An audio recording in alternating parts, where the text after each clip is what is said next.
कहानी कहीं तो होगा। इंदौर के सिल्वर अपार्टमेंट में रहने वाली सुहानी रात के 9 बजे सज धज कर घर से निकल ही रही थी कि माँ ने टोका, तो ठीक तो है ना बेटा? सुहानी ने अपनी माँ के कंधों पर अपने दोनों हाथ रखते हुए कहा, हाँ माँ, मुझे क्या हुआ है, मैं एकदम परफेक्ट हूँ। अपनी स्ट्रांग माँ की स्ट्रांग बेटी हूँ मैं। सुहानी की माँ रचना ने अपनी आंख से काजल निकालकर सुहानी के कान के पीछे लगाते हुए कहा, किसी की बुरी नजर न लगे मेरी बच्ची को। फिर रचना ने कुछ रुकते हुए कहा, बेटा क्या ही जरूरत है तुझे वहां जाने की? अपनी माँ को बीच में ही टोकते हुए सुहानी ने कहा, प्लीज माँ। और कहकर गाड़ी की चाबी उठाकर सुहानी चल दी।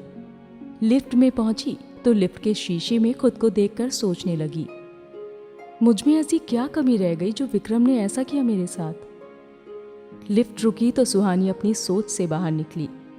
40 मिनट बाद उसकी गाड़ी एक होटल के बाहर रुकी।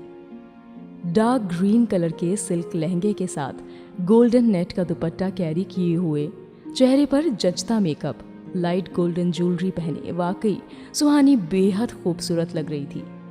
उसने अपने लंबे और स्ट्रेट बालों को खुला छोड़ा था जो उसे बहुत नीट लुक दे रहे थे। होटल के अंदर पार्टी हॉल में पहुंची तो वहां तेज आवाज में गाना चल रहा था, मुबारक हो तुमको ये शादी तुम्हारी। सुहानी हॉल से एंट्री करते हुए स्टेज के पास जाकर खड़ी हो गई। उसने अपने गोल्डन पर्स से अपना मोबाइल बाहर निकाला और किसी को फोन मिलाने लगी। फोन लगा नहीं था शायद, तो फोन को अपने दाहिने हाथ में पकड़े बाएं हाथ की हथेली पर बार बार पटकने लगी। सुहानी की मां रचना ने अपनी बेटी की नजर उतारकर सही किया, क्योंकि वहां मौजूद ज्यादातर लड़कों की नजरें रह रह कर सुहानी पर ही जा रही थी। क्या पता आज किसकी नजर लग जाए उसे। खैर, पार्टी में मौजूद लोगों की भीड़ में सुहानी किसी का इंतजार करने लगी कि तभी उसका फोन बजा।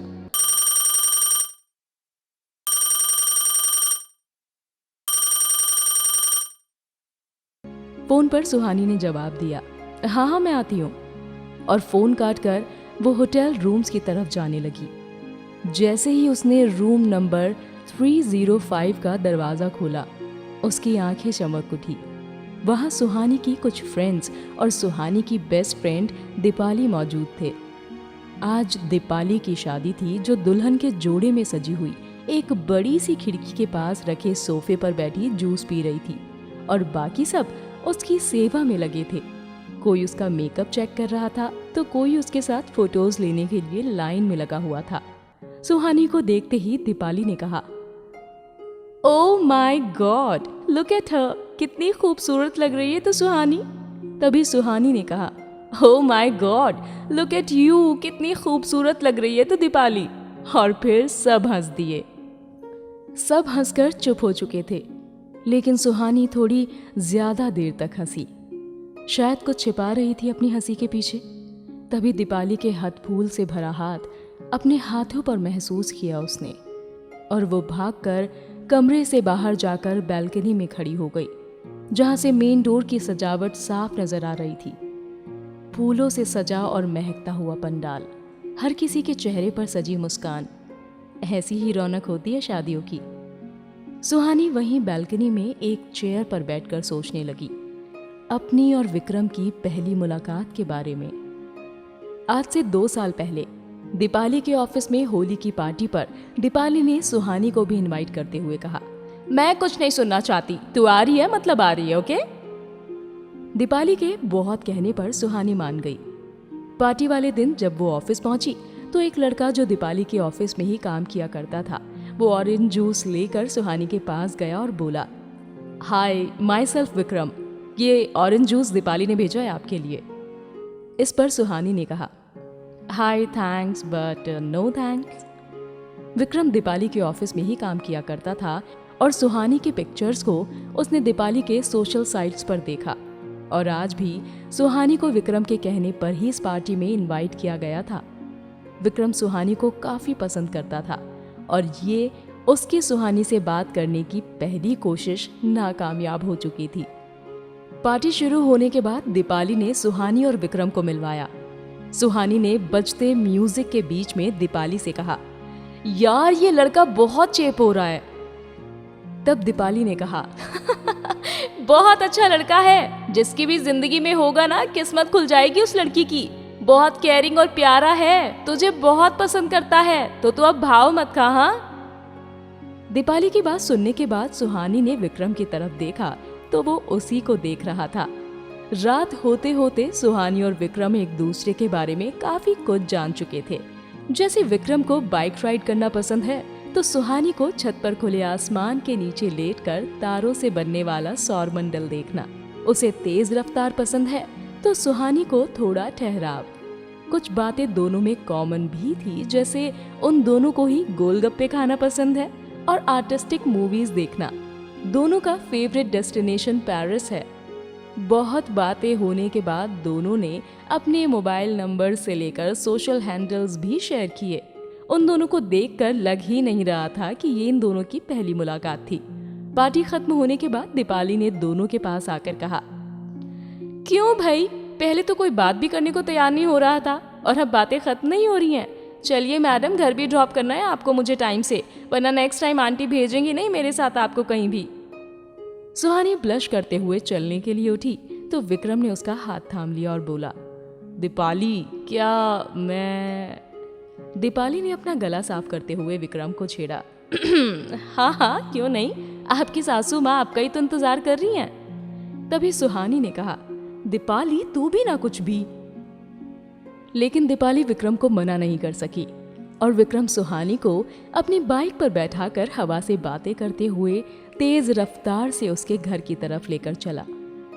सुहानी को बाइक पर जब भी थोड़ा डर लगता, वो कसकर विक्रम की कमर पर पकड़ बना लेती और विक्रम उसे सुहानी की इस रिश्ते में बढ़ती नजदीकी मानकर इस एहसास को कई बार और जीना चाहता।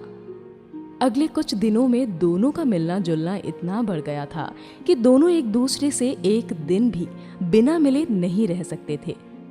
दोनों ही जल्दबाजी में होने वाले प्यार के उस एहसास से गुजर रहे थे, जिसमें रिश्तों को ठहराव और मंजिल नहीं मिलती, बल्कि एक ठोकर लगती है और सब टूटकर बिखर जाता है कि कोई मजबूत से मजबूत चीज भी उसे पहले जैसा नहीं बना सकती और जिंदगी भर के लिए सिर्फ दरारें रह जाएं।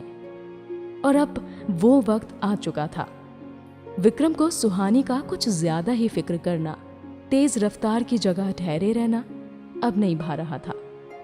3 महीने वो दोनों ही एक दूसरे के बेहद करीब रहे और अब यही करीबी विक्रम को घुटन सी महसूस होती और विक्रम की बढ़ती घुटन सुहानी को नजर नहीं आ रही थी। एक दिन ऑफिस के बाद दोनों का मिलने का प्लान बना, लेकिन विक्रम न जाने क्यों प्लान बनाकर अब आनाकानी करने लगा। सुहानी एक कैफे में बैठकर विक्रम का इंतजार कर रही थी कि तभी उसका फोन बजा। हाय सुहानी, तुम घर निकल जाओ, मेरा आना नहीं हो पाएगा, मेरा कुछ अर्जेंट काम निकल आया है, हम किसी और दिन मिलते हैं, ओके? ना तो उसने सुहानी की कोई बात सुनी और ना ही इसके अलावा कुछ कहा और फोन काट दिया। सुहानी हर सुबह की तरह अब भी उसको मैसेज करती, दोपहर में खाना खा लेने की फिक्र और रात में घर टाइम से पहुंचे या नहीं पूछने का हक। धीरे धीरे ये सब कम होने लगा।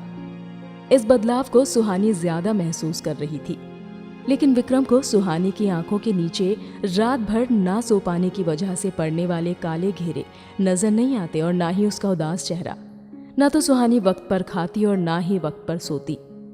कभी ऑफिस से बहाना करके पूरा पूरा दिन बिस्तर में पड़े रहकर सोती या फिर आंखें खुलते ही विक्रम को फोन करती और उसके एक मैसेज या कॉल का इंतजार करती रहती। विक्रम से नजदीकियों में वो अपनी दोस्त दीपाली को बिल्कुल ही भूल बैठी थी। उसे याद भी नहीं था कि कब आखिरी बार दीपाली के साथ बैठी थी और उससे अपने दिल की बात की थी। उसे खुद पर शर्मिंदगी हुई कि कैसी दोस्त हूं मैं। उसने झट से अपना फोन उठाया, अपने आंसू पोंछे और दीपाली को फोन लगा दिया। दीपाली का फोन बिजी आ रहा था, तो उसने सोचा दीपाली उसे खुद ही कॉल कर लेगी, लेकिन दीपाली का कॉल नहीं आया। उसे अपनी दोस्त की बहुत याद आ रही थी। सुहानी अपने बिस्तर में औंधे मुंह पड़ी थी कि तभी माँ ने धीरे से दरवाजा खोला। वो सुहानी के लिए सूप लाई थी। माँ आकर धीरे से सुहानी के पास उसके बिस्तर पर बैठ गई और उसके सर पर हाथ रखकर सहलाने लगी। सुहानी फूट फूट कर रोने लगी। फिर प्यार से पूछने पर उसने अपनी माँ को सब बता दिया। तब माँ ने उसे इस खराब रिश्ते से निकलने की सलाह दी और बोली, बच्चे, ऐसा वक्त अक्सर हर लड़की की जिंदगी में आता है, लेकिन अगर आप किसी के लिए अपना वो वक्त निकाल देते हैं जो अपनी जिंदगी का सबसे हसीन वक्त होता है, तो ईश्वर भी हमें माफ नहीं करता। वैसे भी तुम एक स्ट्रांग माँ की स्ट्रांग बेटी हो। ऐसे किसी के पीछे अपनी जिंदगी खराब मत करो। जाओ, उससे बात करो, उससे पूछो सामने बैठकर कि वजह क्या है। कोई परेशानी है तो बांटे तुम्हारे साथ, और अगर इस रिश्ते में रहना ही नहीं चाहता तो वो भी एक मर्द की तरह बताए तुम्हें।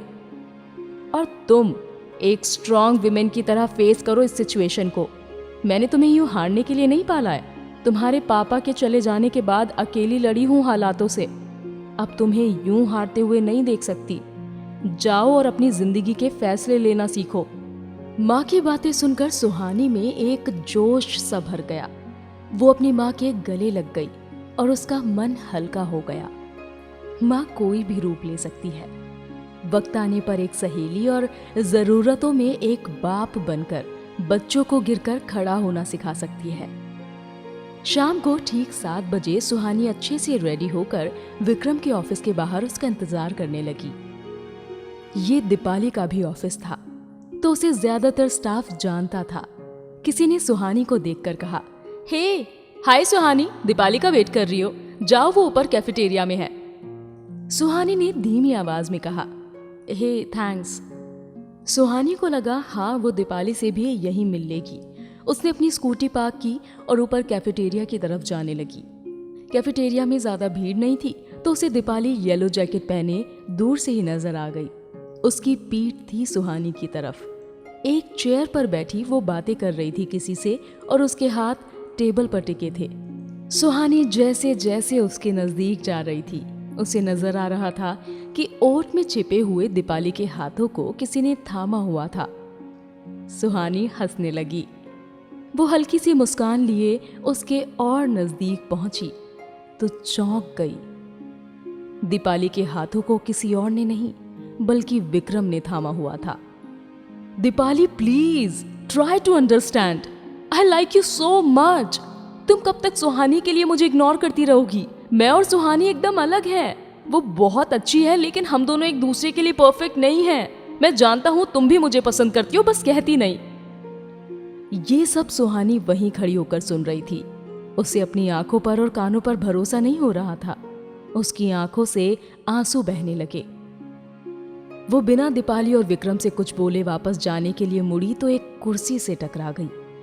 आवाज सुनकर दीपाली और विक्रम ने सुहानी को देख लिया, और दोनों को एक पल न लगा ये समझने में कि सुहानी ने सब सुन लिया है। दीपाली सुहानी को देखकर सहम गई।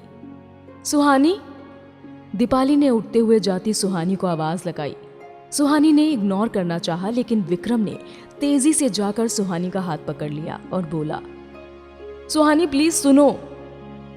उसकी आंखों से आंसू रुकने का नाम नहीं ले रहे थे।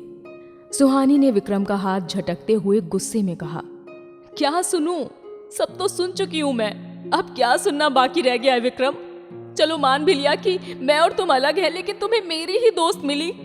और दीपाली, तू, अगर तुझे ये इतना ही अच्छा लगता है तो एक बार बोल देती मुझे, मैं खुद तुम दोनों के रास्ते से हट जाती। लेकिन तुम दोनों ने तो बेवकूफ बनाकर रख दिया। मेरा दिल तो टूटा ही था, आज भरोसा भी टूट गया। आगे से कभी किसी पर भरोसा नहीं कर पाऊंगी मैं। विक्रम ने दीपाली का फेवर करते हुए कहा, सुहानी, इसमें दीपाली की कोई गलती नहीं है। मैं तुम्हें सिर्फ देखकर प्यार करने लगा, लेकिन जब तुम्हें जाना तो समझ आया हम दोनों बहुत अलग हैं। तुमसे साफ साफ कहने की हिम्मत नहीं थी मुझ में। दीपाली तो मुझसे बात तक नहीं करती। आज बहुत मुश्किल से उसका वक्त मांगा है। दरअसल तुमसे मिलकर ही मुझे एहसास हुआ कि मैं दीपाली को ढूंढ रहा हूँ तुम में। मैंने गलती तो की है सुहानी, और जब तक तुम मुझे माफ नहीं करोगी, दीपाली भी मुझे माफ नहीं करेगी और हमारा रिश्ता भी आगे नहीं बढ़ेगा। तो मैं मेरी जिंदगी का ये फैसला तुम्हारे ऊपर छोड़ता हूँ। सुहानी ने रोते रोते वहां से जाते हुए सिर्फ एक बात कही, बहुत चोट पहुंचाई है तुम दोनों ने मुझे। इस बात के 6 महीने बाद सुहानी ने विक्रम की माफी एक्सेप्ट कर ली और दीपाली और विक्रम का रिश्ता भी। वो समझ चुकी थी कि कुछ रिश्तों की मंजिल मुश्किल रास्तों से होकर गुजरती है। ऊपर वाले ने जोड़ी तो दीपाली और विक्रम की बनाई, लेकिन उसमें थोड़ा सा प्यार सुहानी के हिस्से भी लिख दिया था। उसे अपने हिस्से का प्यार मिल चुका था और बेवफाई भी। अब वो जिंदगी भर भी दीपाली और विक्रम से नफरत करती और उन्हें कोसती रहती, तब भी सच्चाई नहीं बदलने वाली थी। सुहानी नाराज जरूर थी, लेकिन वो अपनी दोस्त से प्यार भी बहुत करती थी और सुहानी को यकीन था कि कोई तो उसे भी उसके जैसा हमेशा हमेशा के लिए प्यार करने वाला बना ही होगा। एक्सक्यूज मी, आप सुहानी हैं? सुहानी 2 साल पीछे छूट आए वक्त से आज का सफर एक लम्हे में तय कर गई। हाँ, मैं ही सुहानी हूँ, आपको नहीं पहचाना? सुहानी ने ब्लैक सूट में बहुत सलीके से तैयार, बालों में जेल, अच्छी हाइट और मैस्कुलर बॉडी वाले अनजाने चेहरे को देखकर कहा, हाय, मैं राहुल, दीपाली का लंदन वाला कजिन। पहचानूंगी भी कैसे, यहाँ पहली बार जो आया हूँ, लेकिन मैंने बहुत सुना है आपके बारे में। ओह, बाय द वे, दीपाली आपको रूम में बुला रही है। दोनों साथ साथ रूम नंबर 305 की तरफ बढ़ रहे थे। यू आर लुकिंग ब्यूटीफुल सुहानी। सुहानी हंस दी राहुल की इस बात पर। जैसे जैसे वो दोनों रूम नंबर 305 की तरफ बढ़ रहे थे, वैसे वैसे उनकी बातें भी बढ़ रही थी।